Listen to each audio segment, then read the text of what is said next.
Hi, very warm welcome. It's Jim from Avstar. And I want to just make a point of, how important our website is, poleshiftnews.com, and I want to just thank also those few people that, chips in a few bucks for us here. That's what keeps us going, guys, a bit of support. I know times are hard, but without it, we lose a great resource, and I just want to show you in this video just how great this resource is. So, mainstream media might report on one or two of the volcanoes that are erupting, but they won't tell you how many are erupting more than usual. Well, this is one of the resources on poleshiftnews.com, our dedicated website to a lot of things here, and we record the amount of volcanoes. And as you can see, the last one we did a few days ago, there was 38 volcanoes in eruption.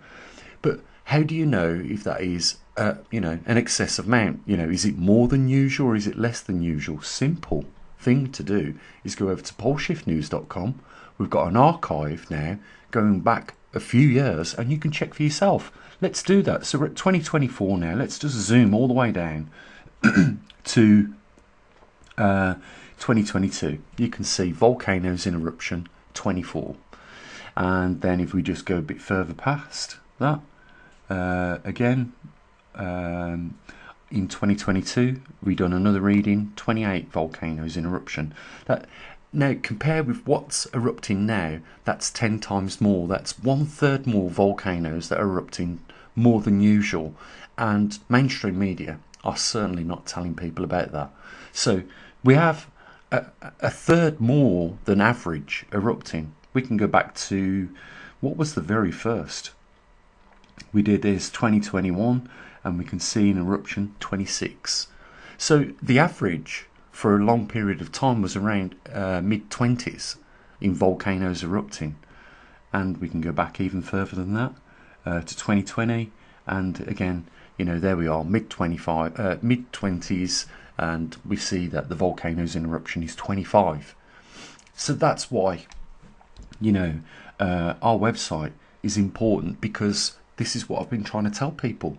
We've got an archive now going back over 4 years of information on atmospheric CO2, oxygen, the position of the magnetic North Pole, the radiation background counts, volcanoes in eruption, and in the 24-hour period that we do the latest geo anomalies or Earth alpha at a glance, we also do report on the largest earthquake at that point in time. But you can use this tool, guys, very effectively, because you can use the archive. Anyone can, and you can see that even going back to the very first one we did, there was 24 volcanoes in eruption. That was 4 years ago, nearly 5 years ago.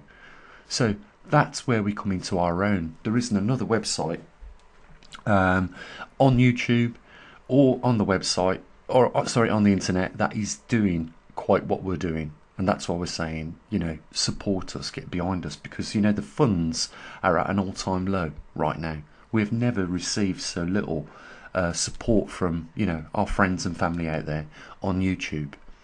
And it would be great, to try and turn this round and, support more of these things that we do like this. It just shows you the importance. So going back to the present reading, the last one we did, you can see that 38 volcanoes are now in eruption, and the mainstream media have said nothing about it. Just like they say nothing about the levels of CO2 dropping, and again, you can use this archive to find that out for yourself. The best way I do it, if I really want to focus on a specific, I put all the readings going back in our archive through Excel, and I'll do a spreadsheet. You can see the decline or the incline of things. That's why I archived it for you guys. I know sometimes it requires a little bit of time putting all the data in to Excel and then creating a spreadsheet, but that's why I did it.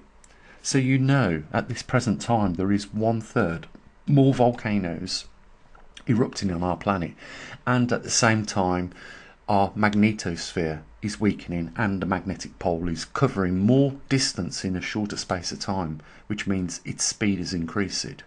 So should we be surprised that there is an increase in volcanic activity and an increase in the speed of the magnetic North Pole migrating? I don't think so, because they both come from a component of inside the interior of our Earth. So, you know, the only other thing that we could expect to see more frequently is probably earthquakes at greater magnitudes, and I don't think we're there yet. But we definitely are seeing more eruptions at the same time as an increase in speed in the magnetic North Pole. Guys, I just wanted to bring that over because I think some people overlook it sometimes, you know, the valuability of that data that we've got and the archive on the website. And, you know, if anything alarming like this is occurring, then I'll bring it to your attention. And, you know, the only thing it would be nice would be a few more people to support what we do, especially in this day and age that we live in. You know, like I said in a previous couple of videos, the last thing we want to lose is this observatory after, you know, over a decade's worth of work has been put into it. And it is the only source of information covering in the detail, like we do, out there for you guys. All it needs is a bit of support. And I know that, you know, sometimes it takes a bit of time to fill out the form. But, you know, can you imagine when I sat at the computer for 2 years trying to write the program for the Trimax system? It was just sheer determination to not lose, but to win. And, you know, if you could just take the time out to do that and support what we do here, then that would be completely amazing. You know, it keeps us in the game. That's all I'm saying. Okay, you enjoy your evening with your loved ones, guys. I'll say what I usually do. Take care. As always, bye for now.